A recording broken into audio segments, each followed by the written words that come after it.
God Save the King. O BYD King chegou e com uma invejável credencial pendurada no peito, ou melhor, no capô. Sedã híbrido plug-in mais vendido do mundo.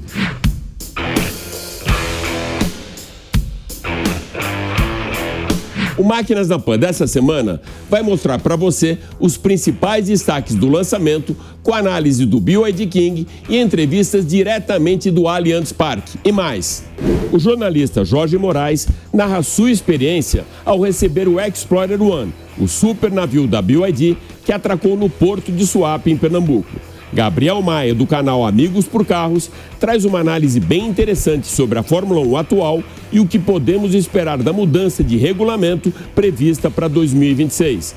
E Renato Belotti, da Garagem com Belotti, vai desfilar pelas vias públicas do Máquinas na Pan o belíssimo Impala V8 de 1964. Você sabe quais as tecnologias embarcadas nos veículos de rua que têm herança direta na evolução dos carros da Fórmula 1? Já já eu conto para você. Eu sou o Alex Rufo e tudo isso e muito mais você vai acompanhar comigo nesses próximos 30 minutos aqui no Máquinas da Pan. Lembrando que você pode assistir o nosso programa também pela TV Jovem Pan News e pelas plataformas digitais da Jovem Pan. Então se ajeita bem aí no cockpit, aperte o cinto, porque o Máquinas na Pan dessa semana está só começando.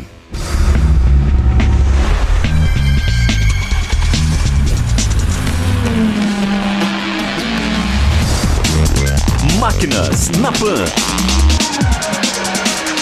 Para dar-nos a largada no Máquinas na Pan dessa semana, um rei. Isso mesmo, BYD King. É a chegada de mais um novo rei aqui no Brasil e com uma disruptura que a gente já tinha visto no BYD Dolphin, no Dolphin Mini, no Song Plus e agora, aqui no Brasil, o sedã híbrido plug-in mais vendido do planeta, que é o King. Ele chega com um CX029, o que quer dizer isso? É um coeficiente de arrasto aerodinâmico muito baixo, umas linhas muito fluidas, o carro está realmente muito bonito, uma nova plataforma que é a CMI. O que essa plataforma contempla?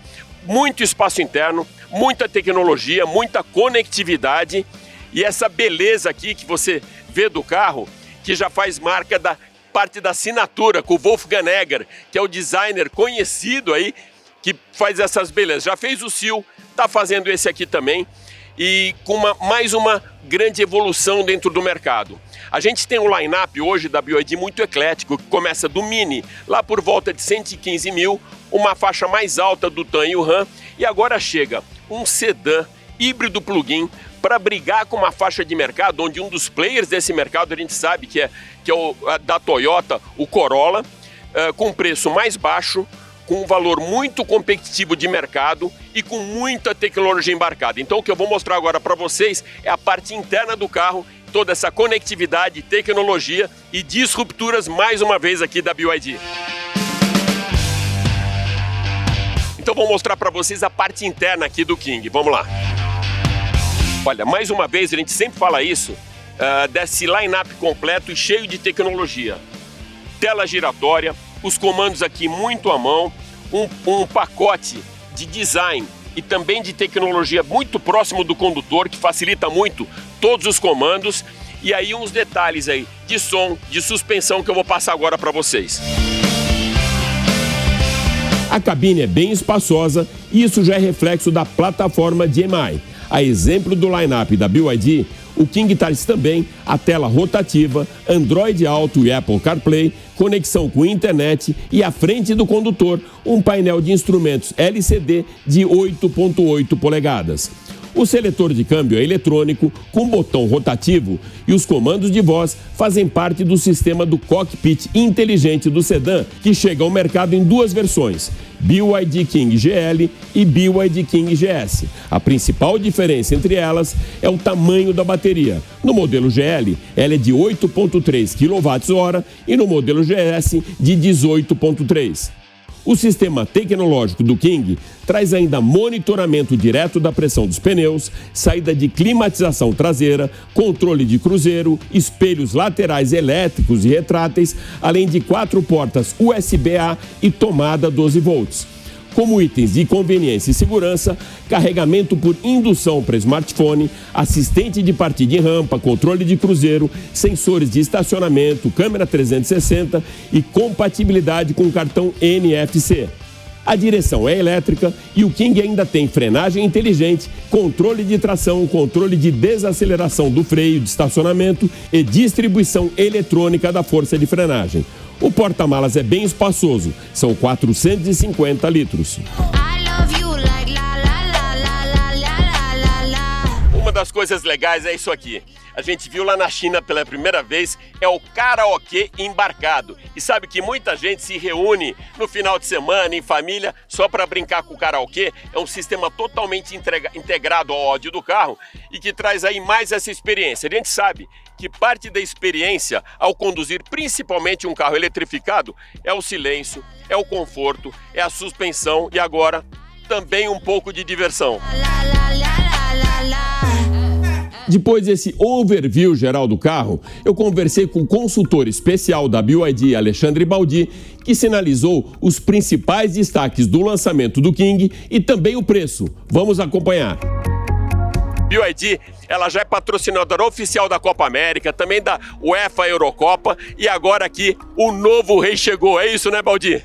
É isso aí, Rufo. Poder lançar o BYD King, o que tem tudo para ser o rei das ruas, um carro sedã, um carro híbrido plug-in, a BYD que tem hoje reconhecimento por ser uma empresa que tem mais carros elétricos, agora vem com o híbrido, o carro mais eficiente, o carro mais econômico da categoria e que tem tudo, viu, Rufo, para poder revolucionar ainda mais para aqueles que gostam de um carro sedã. E é claro, aqueles que querem sair do hatch compacto também para ter competitividade. Esse é um mercado que certamente as pessoas vão procurar entender e a melhor experiência é aquela. Vá a uma concessionária, experimente o BYD King e você vai conhecer que a BYD é uma empresa de carros 100% elétricos e agora disruptiva em carros híbridos. O João Pedro, que é o nosso cinegrafista aqui, mostrar um pouco a beleza desse carro.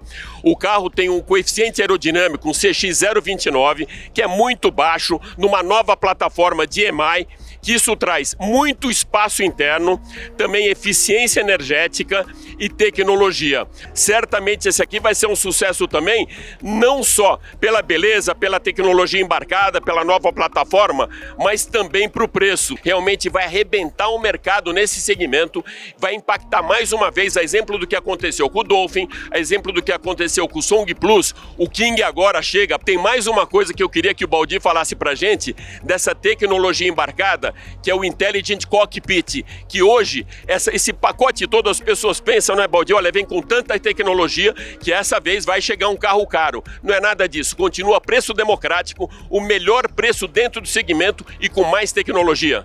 É isso aí, Rufo. A gente já coloca na BYD King o ICS 4.0, quer dizer, com toda a tecnologia, com toda a inovação, democratizando o acesso aos carros, quer dizer, ter um sedã muito competitivo. O que a gente pede é, experimente o nosso concorrente, experimente o BYD King, você perceberá o carro mais econômico, quase 1.200 km de autonomia, quer dizer, combinada, você pode rodar no 100% elétrico, quase 120 km, e você vai ter toda a tecnologia, tela rotacional, você tem um sistema VTOL, que também com a tecnologia IGBT, que você pode fornecer eletricidade para objetos. Quer dizer, tudo que tem de mais inovador no mundo do automotivo está hoje apresentado a todos que gostam de um sedã através do BYD King.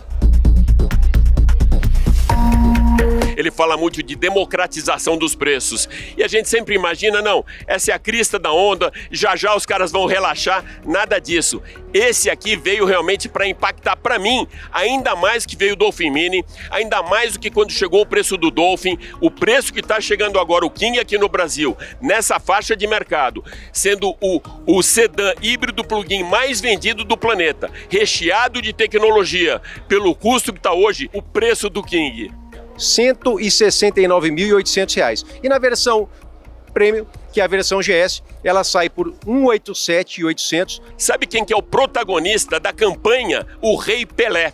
Ou seja, a gente fala de futebol, fala de Conmebol, de UEFA, mas é o Rei Pelé, é o protagonista com a camisa 10, trazendo, na verdade, essa imagem da realeza aqui pro Brasil, não é isso, Baldi? É isso aí, Rufo.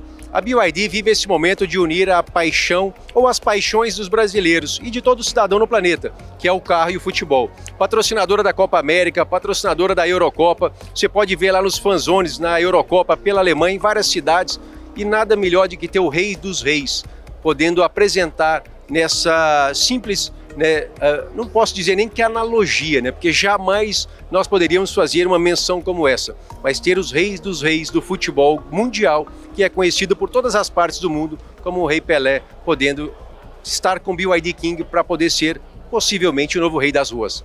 É isso aí, a BYD surpreendendo cada vez mais, surpreendeu com o preço, surpreendeu com a campanha e certamente para você que está acompanhando a gente, vai se emocionar também ao entrar no carro e ter essa experiência de um carro híbrido. Ele tem 110 cavalos no motor, ou seja, no motor a combustão, combinado 235, autonomia de 1.200 quilômetros. Se pegar aí só do motor elétrico, 120 quilômetros, é mais uma disruptura da BYD aqui no Brasil. Baldi, mais alguma consideração?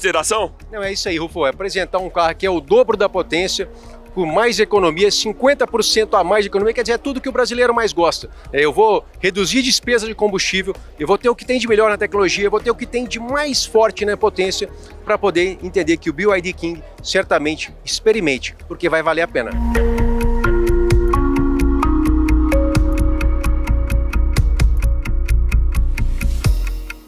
Já já a gente volta para o Allianz Parque para falar com um jornalista que teve uma experiência bem legal durante o desembarque de um super navio lá em Pernambuco. Mas agora, Renato Belotti, da garagem do Belotti, vai desligar o carro da tomada para levar você de carona num V8 cheio de classe, o Impala 1964. Esse Impala é um Impala 64, é um Impala que marca o fim da terceira geração.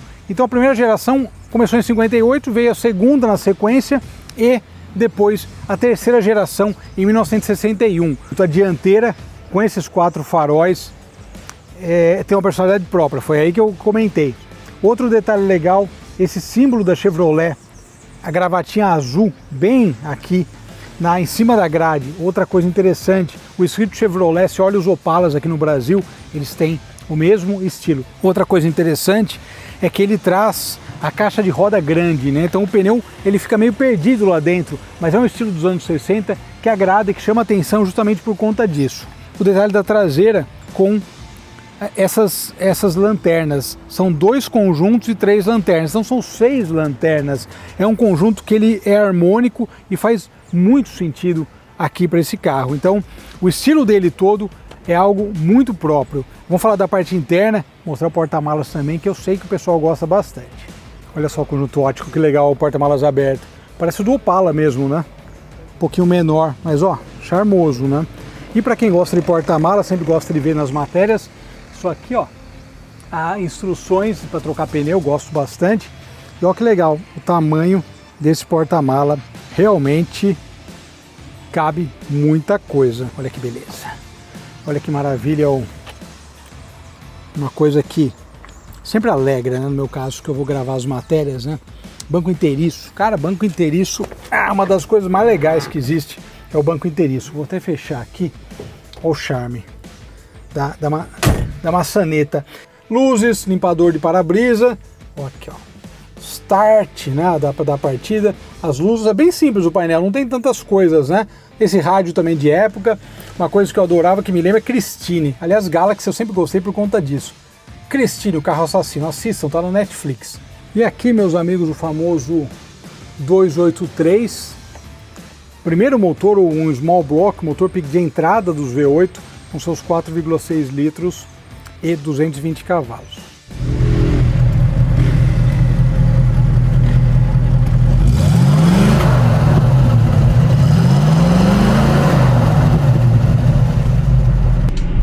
Bom, 283 ronronando, funcionando, é um motor que tem um funcionamento bastante suave. E esse carro, ele era o básico da época, essa configuração. Tanto que esse Impala é o básico, mas o básico V8. Então nós temos aqui o 283, porém direção mecânica, não é direção hidráulica. E esse carro também, ao contrário dos V8 mais fortes, com 340 cavalos e tal, que usavam um câmbio de 4 marchas, de preferência manual, esse aqui utiliza o Power Glide. Power Glide é uma transmissão da GM que tem 2 marchas. Ele é um câmbio exatamente para você passear, sabe assim? É um câmbio que está muito longe de qualquer ideia de desempenho, né? Mas justamente o Power Glide, enfim, faz o papel dele, tá vendo? Ele é uma transmissão que ele às vezes lembra um CVT funcionando, é interessante. Ó, tá vendo? Não é que ele seja um câmbio ruim, mas assim, ele é um câmbio limitado dentro da ideia, porque ele é um câmbio que ele tem esse funcionamento um pouco mais simples, né? Então o funcionamento dele é mais simples, né? São 2 marchas basicamente.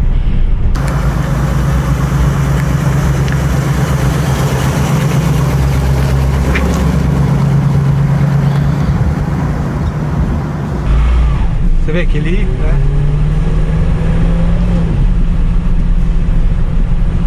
Ou seja, no modo passeio, cara, você curte bastante, aproveita bastante o carro, porque realmente ele não deixa a desejar. E se você for pensar num padrão de época, de uma coisa ou de outra, cara, o câmbio até atendia bem, dentro da proposta de 1964.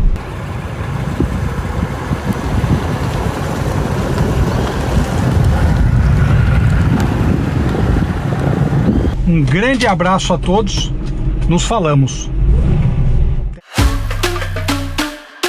A gente já mostrou algumas vezes no programa Pânico e também aqui no Máquinas na Pan a chegada do Explorer One, aquele mega super navio que trouxe 5.500 carros eletrificados, com algumas novidades, inclusive com o King.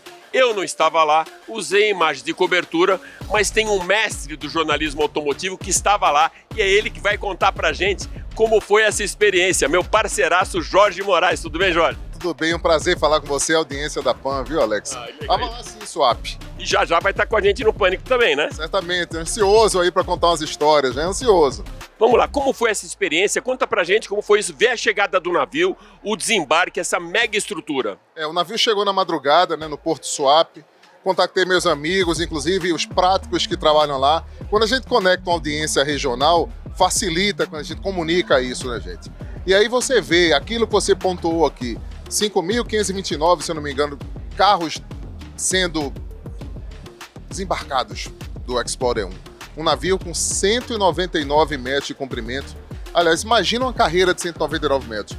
Grande, com 38 metros de boca de largura. Isso dá uma imensidão. E a chance que a gente teve de subir nos 13 decks, até lá em cima, e também conhecer um pouco mais da cabine de comando, conversar um pouco com a tripulação. E sim, somar a experiência de trabalho que a gente teve ao longo desses anos, porque há muito tempo atrás, uma outra marca fez um desembarque desse no Porto do Recife e gerou também uma série de curiosidades para quem quer descobrir um pouco mais dessa movimentação portuária, né? A BYD com Explorer trouxe novidade, sim. Esse navio é um gigante dos mares e, na verdade, trouxe também o King, que você acabou de mostrar para todo mundo aqui, e o próximo lançamento da marca, que é o Song Pro. Tava lá, viu, Alex? Eu tava junto com você, a gente tava na China, eu andei no Song Pro e no Yuan Pro. O que eu quero aproveitar esse momento e te perguntar, Jorge, como que você vê a chegada do King aqui no Brasil? Porque o Dolphin já impressionou a gente, o Dolphin Mini também, o Song com toda a tecnologia, e tinha aí um burburinho, né, sobre que preço que ia chegar, se ia ser competitivo, se achou o preço competitivo e esse pacote tecnológico à altura dos carros da BYD? Achei sim, e a BYD ela vai, na minha opinião, acabei de conversar com o Alexandre Baldi sobre isso, acho que ela vai enxergar mais a ausência de mercado do Civic, por exemplo, o Civic nacional. A Toyota, que é a concorrente direta, é bem consolidada com o seu Corolla. E esse cliente, o clássico cliente da marca concorrente, ele é muito fiel. E sim, ele às vezes sai, às vezes volta, mas ele está envolvido ali naquilo que eles conseguiram marcar, fincar no território brasileiro. a BYD chega disruptiva. Ela chega trazendo um produto rico em tecnologia, em 2 versões e dando um modal de condução que é você rodar um pouco mais de 100 km sem gastar uma gota de gasolina. Isso faz uma diferença. Aí você busca o mercado corporativo também, porque você vai ter uma versão mais em conta para atender esse segmento. E aí você deduz, Alex, que o motorista de aplicativo, o motorista executivo, aquele que precisa de um sedã para gerar e gerenciar a economia, é um carro que te entrega até 1.200 km com a autonomia do tanque, mas somente 100 km ou um pouco mais no modo 100% elétrico, vai fazer essa diferença. No combinado, dá uma média de 25 km com um litro. Isso é uma referência de economia para quem atua trabalhando a bordo de um carro. Por isso que eu comecei falando mestre Jorge Moraes. É um craque mesmo, um cara que eu aprendo muito e que está sempre comigo lá na Jovem Pan. Super obrigado, Jorge. Alex, eu que agradeço. E, gente, toda a conversa dele eu reverto porque esse cara é um mito do jornalismo. Saindo um pouco da mobilidade elétrica, a pista de corrida como laboratório para os carros de rua. Quais as principais tecnologias exportadas da pista de corrida para a mobilidade urbana? No Máquinas da Pan dessa semana, nós vamos dar destaque para a Fórmula 1 como um dos maiores laboratórios de inovações tecnológicas que trabalham para a segurança e eficiência energética, inclusive dos carros de rua. Para acelerar forte é preciso também um freio eficiente. Foi assim que nasceu o freio a disco, que equipa a maior parte dos carros do mercado e que teve a sua estreia na pista de corrida para suportar altas temperaturas e manter a eficiência mesmo durante frenagens com redução brusca de velocidade. Com a evolução dos materiais utilizados nos carros de alta performance, os freios cerâmicos mais resistentes à fadiga térmica passaram a equipar também os super esportivos de rua. No início, o desenvolvimento de projetos aerodinâmicos em túneis de vento eram economicamente viáveis apenas para a Fórmula 1. Com o aumento da velocidade dos superesportivos, veio a necessidade de downforce maior para manter essas máquinas coladas na pista. Os carros ganharam melhor equilíbrio dinâmico e aumento na eficiência energética como resultado. O túnel de vento passou então a ser o fiel da balança da perfeição de um excelente projeto aerodinâmico também para os carros de rua. Até mesmo a inclinação de para-brisas e retrovisores laterais passaram a ser projetados para minimizar o arrasto, com impacto direto no consumo de combustível.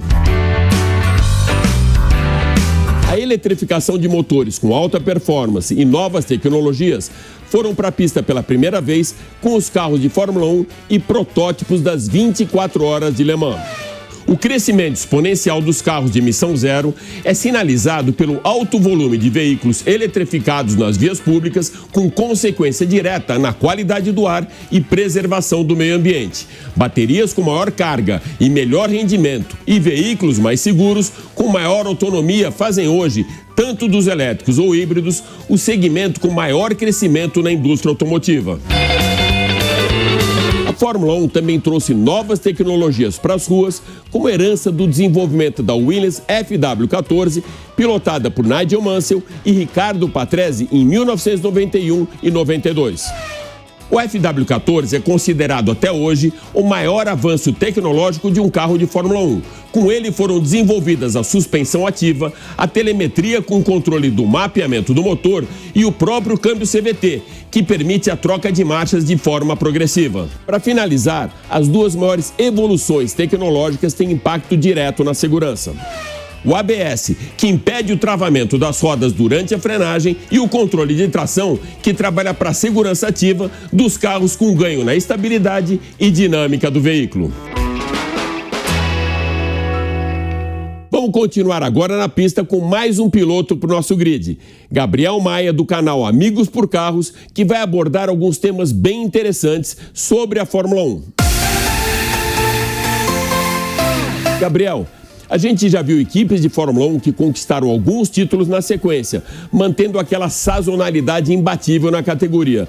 Essa foi a supremacia da McLaren com a era Senna-Prost, depois com Schumacher na Ferrari, Vettel na Red Bull, Hamilton na Mercedes e agora, mais uma vez, a Red Bull com Max Verstappen. Então, eu queria entender de você, por que essa hegemonia se repete historicamente na Fórmula 1? Bom, muito se fala do domínio da Red Bull, mas eu vou voltar no passado para explicar um pouquinho sobre isso. O que acontece? Se vocês lembrarem da Williams nos anos 80, o que eles focaram? Vamos cuidar da parte eletrônica. A McLaren era muito forte naquela época. O que eles tinham para fazer? Vamos trabalhar na eletrônica. Patrick Head, na época o engenheiro-chefe, escolheu trabalhar a eletrônica do carro. Então eles desenvolveram a suspensão ativa por muitos anos. Eles fizeram por muitos anos. Quando chegou nos anos 90, eles contrataram o Adrian Newey, porque só faltava isso, e era um regulamento que era extenso, né? Só faltava melhorar a parte aerodinâmica. Com isso, nesse regulamento, a Williams dominou. A McLaren conseguiu chegar também, porque ela tinha um forte aparato eletrônico. Ela também conseguiu copiar um pouquinho da aerodinâmica da Williams, ela só não tinha tanto motor. Ela chegou, a Benetton também estava chegando. Mas o que aconteceu? Por que a Williams dominou naquela época? Porque eles estudaram o regulamento desde o começo. Todas as equipes, já naquela época, atualmente também acontece isso, só que muito maior, eles têm um setor com advogados que estudam brechas de regulamento, eles têm um setor de engenharia que só procura brecha no regulamento.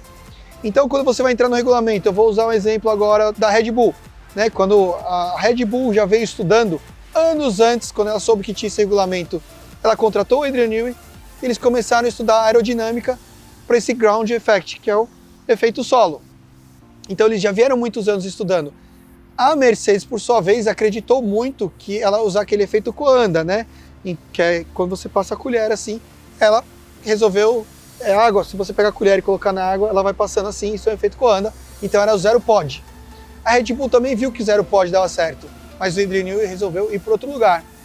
Então a gente está com esse regulamento desde 2022, vamos até 26. Dificilmente alguém vai bater a Red Bull, porque ela já estudou, já achou as brechas, ela desenvolveu. Os outros estão todos esses anos desenvolvendo. Só que o que acontece? Agora que estamos em 24, a gente tem 2 anos, já tem que começar a estudar o regulamento de 26.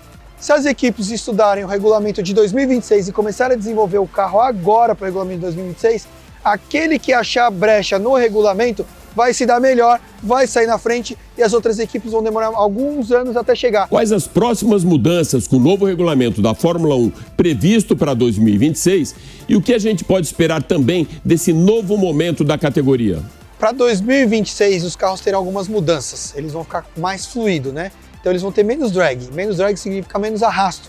Então a intenção da FIA é que os carros menores permitam mais ultrapassagens. Então eles vão ter mais velocidade de reta, eles vão conseguir frear, todo mundo vai ter que frear mais cedo porque não vai ter tanta aerodinâmica, tanto downforce para frear dentro da curva. Nisso eles vão conseguir frear juntos e contornar e dividir a mesma curva. Essa é a intenção da FIA, mas a engenharia já começou a estudar e já começou a desenvolver. Se vocês prestarem atenção, a Ferrari já começou a desenvolver o motor elétrico, porque isso vai ser muito importante no regulamento de 2026. Tá? Além da turbina, tudo que a Audi vai vir com o novo motor turbinado, se ela vier, mas a importância do motor elétrico vai aumentar muito. Então ela já está desenvolvendo, muita gente já está desenvolvendo motor elétrico, inclusive a Ford Powertrains vem justamente para isso. Não temos como saber quem vai vencer essa guerra, mas a intenção da FIA é que permita a ultrapassagem, né? Então esses carros também vão ter uma aerodinâmica ativa, né? Então ele vai ter um DRS na frente e um DRS atrás. Na reta eles conseguem rebaixar o DRS e quando você frear na curva, ele sobe sozinho. Isso vai ser para todo mundo. Vamos ver o que vai dar. Tem que esperar 2026.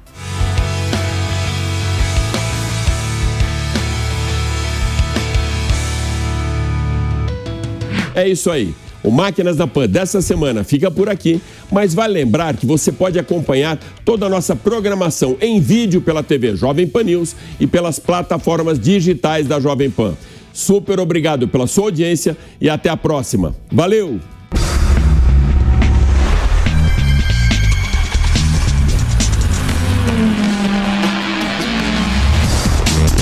Máquinas na Pan.